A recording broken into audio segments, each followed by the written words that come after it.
Assalamualaikum warahmatullahi wabarakatuh. Perkenalkan, nama saya Ashraf, NIM C1C020030. Di sini saya akan menjelaskan tentang teori dan pengembangan hipotesis. Dalam pembahasan saya akan menjelaskan beberapa poin, yaitu definisi teori ilmiah, teori dalam suatu penelitian, definisi hipotesis, fungsi hipotesis, karakteristik hipotesis, tahapan-tahapan pembentukan hipotesis, dan hubungan antara hipotesis dengan teori. Itu yang pertama, yaitu definisi teori. Teori merupakan pisau analisis atau paradigma yang digunakan untuk mengupas suatu masalah yang terjadi di meja penelitian. Jadi, teori ibaratnya pisau untuk membelah sebuah roti. Jika dapat menggunakan pisau yang tepat dan menggunakannya dengan tepat pula, maka hasilnya akan memuaskan. Secara umum, teori adalah sebuah sistem konsep yang abstrak yang mengindikasikan adanya hubungan di antara konsep-konsep tersebut yang membantu kita memahami sebuah fenomena. Teori merupakan salah satu konsep dasar penelitian sosial. Secara khusus, teori adalah seperangkat konsep atau konstruk, definisi dan proposisi yang berusaha menjelaskan hubungan sistematis suatu fenomena dengan cara merincikan hubungan sebab akibat yang terjadi. Di sini ada 3 macam teori. Ketiga teori tersebut berhubungan dengan data empiris. Dengan demikian dapat dirincikan teori deduktif, yaitu memberikan keterangan yang dimulai dari suatu perkiraan atau pikiran spekulatif tertentu ke arah data yang akan diterangkan. Yang kedua,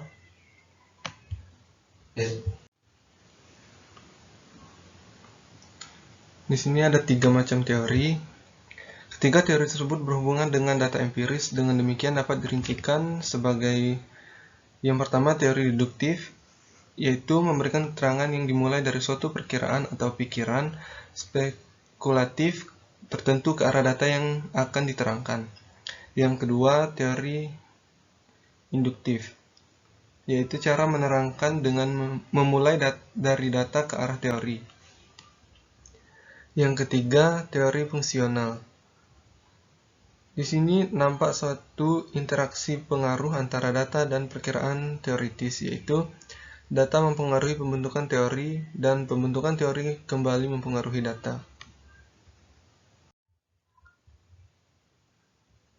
Definisi teori ilmiah.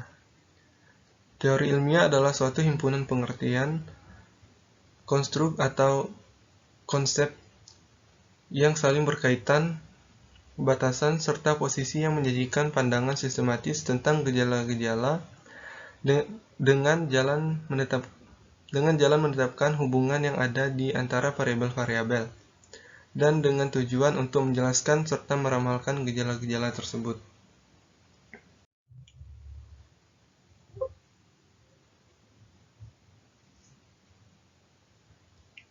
Fungsi teori dalam penelitian.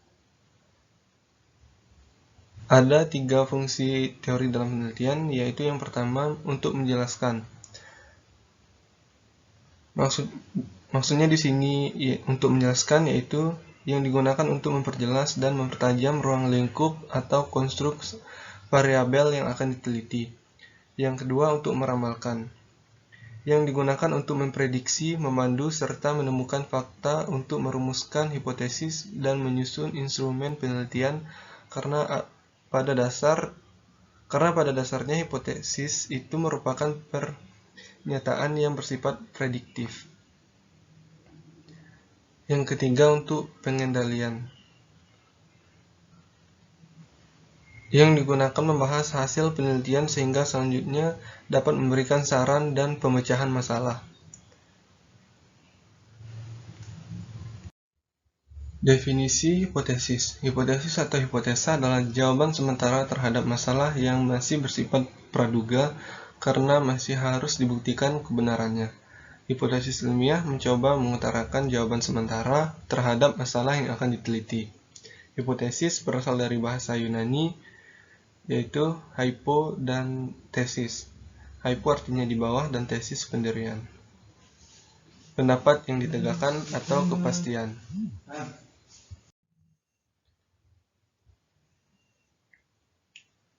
Fungsi hipotesis. Hipotesis merupakan elemen penting dalam penelitian ilmiah, khususnya penelitian kuantitatif. Kerlinger menerangkan terdapat 3 alasan utama yang mendukung pandangan ini. Di antaranya, yang pertama, hipotesis dapat dikatakan sebagai piranti kerja teori. Hipotesis ini dapat dilihat dari teori yang akan digunakan untuk menjelaskan permasalahan yang akan diteliti. Misalnya, sebab dan akibat dari konflik yang akan dijelaskan melalui teori mengenai konflik. Yang kedua, hipotesis dapat diuji dan ditunjukkan kemungkinan benar atau tidak benar, atau difalsifikasi. Yang ketiga, hipotesis adalah alat yang besar dayanya untuk memajukan pengetahuan karena membuat ilmuwan dapat keluar dari dirinya sendiri. Artinya, hipotesis disusun dan diuji untuk menunjukkan benar atau salahnya dengan cara terbebas dari penilaian dan pendapat peneliti yang menyusun dan mengujinya. Selanjutnya ada karakteristik hipotesis. Untuk dapat memformulasikan hipotesis yang baik dan benar, sedikitnya harus memiliki beberapa ciri-ciri pokok, yakni yang pertama, hipotesis diturunkan dalam suatu teori yang disusun untuk menjelaskan masalah dan dinyatakan dalam proposisi-proposisi. Yang kedua, hipotesis harus dinyatakan secara jelas, dalam istilah yang benar, dan secara operasional.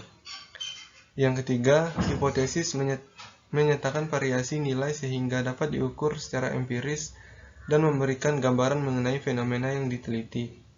Yang keempat, hipotesis harus bebas nilai, artinya nilai-nilai yang dimiliki peneliti dan preferensi subjektivitas tidak memiliki tempat di dalam pendekatan ilmiah seperti halnya dalam hipotesis. Yang kelima, hipotesis harus dapat diuji. Untuk itu, instrumen harus ada atau dapat dikembangkan yang akan menggambarkan ukuran yang valid dari variabel yang diliputi.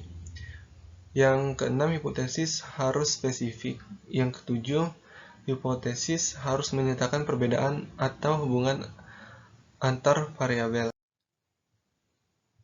Tahapan-tahapan melakukan hipotesis. Yang pertama, penentuan masalah. Dasar penalaran ilmiah ialah kekayaan pengetahuan ilmiah yang biasanya timbul karena sesuatu keadaan atau peristiwa yang terlihat tidak dapat diterangkan, berdasarkan hukum atau teori ilmu yang sudah diketahui. Dasar penalaran sebaiknya dikerjakan dengan sadar, dengan perumusan yang tepat. Dalam proses penalaran ilmiah tersebut, penentuan masalah mendapat bentuk perumusan. Yang kedua, hipotesis pendahuluan atau preliminar. Dugaan atau anggapan sementara yang menjadi pangkal bertolak dari semua kegiatan. Ini digunakan juga dalam penalaran ilmiah. Tanpa hipotesa preliminar, pengamatan tidak terarah. Fakta yang terkumpul mungkin tidak akan dapat digunakan untuk menyimpulkan suatu konklusi karena tidak relevan dengan masalah yang dihadapi. Yang ketiga, pengumpulan fakta. Dalam penalaran ilmiah, di antara jumlah fakta yang besarnya tidak terbatas itu hanya dipilih fakta-fakta yang relevan dengan hipotesa preliminar yang perumusan didasarkan pada ketelitian dan ketepatan memilih fakta. Yang keempat, formulasi hipotesa. Pembentukan hipotesa dapat melalui intuisi, di mana logika tidak dapat berkata apa-apa tentang hal ini. Hipotesa diciptakan saat terdapat hubungan tertentu di antara sejumlah fakta. Sebagai contoh, sebuah anekdot yang jelas menggambarkan sifat penemuan dari hipotesa diceritakan bahwa sebuah apel jatuh dari ketika Newton tidur di bawahnya dan teringat olehnya bahwa semua benda pasti jatuh, dan seketika itu pula dilihat hipotesanya yang dikenal dengan hukum gravitasi. Yang kelima, pengujian hipotesa. Artinya, mencocokkan hipotesa dengan keadaan yang dapat diamati dalam istilah ilmiah. Hal ini disebut verifikasi atau pembenaran. Yang keenam, aplikasi atau penerapan. Apabila hipotesa itu benar dan dapat diadakan menjadi ramalan, dalam istilah ilmiah disebut prediksi. Dalam ramalan itu harus terbukti cocok dengan fakta, kemudian harus diverifikasi dengan fakta. Hubungan antara hipotesis dan teori. Hipotesis ini merupakan suatu jenis proposisi yang dirumuskan sebagai jawaban tentatif atau suatu masalah dan kemudian diuji secara empiris. Sebagai suatu jenis proposisi, umumnya hipotesis menyatakan hubungan antara dua atau lebih variabel yang di dalamnya pernyataan-pernyataan hubungan tersebut telah diformulasikan dalam kerangka teoritis. Hipotesis ini diturunkan atau bersumber dari teori dan tinjauan literatur yang berhubungan dengan masalah yang akan diteliti. Pernyataan hubungan antara variabel sebagaimana dirumuskan dalam hipotesis hanya merupakan dugaan sementara atas suatu masalah yang didasarkan pada hubungan-hubungan yang telah dijelaskan dalam kerangka teori yang digunakan untuk masalah penelitian. Sebab teori yang tepat akan menghasilkan hipotesis yang tepat untuk digunakan sebagai jawaban sementara atas masalah yang diteliti atau dipelajari dalam penelitian. Dalam penelitian kuantitatif, penelitian menguji secara teori. Untuk menguji teori tersebut, peneliti menguji hipotesis yang diturunkan dari teori. Oleh karena itu, teori berhubungan dengan hipotesis. Merumuskan hipotesis akan sulit jika tidak memiliki kerangka teori yang menjelaskan fenomena yang diteliti, tidak mengembangkan proposisi yang tegas tentang masalah penelitian, atau tidak memiliki kemampuan untuk menggunakan teori yang ada. Mungkin hanya itu yang dapat saya sampaikan. Mohon maaf jika terdapat kesalahan. Assalamualaikum warahmatullahi wabarakatuh.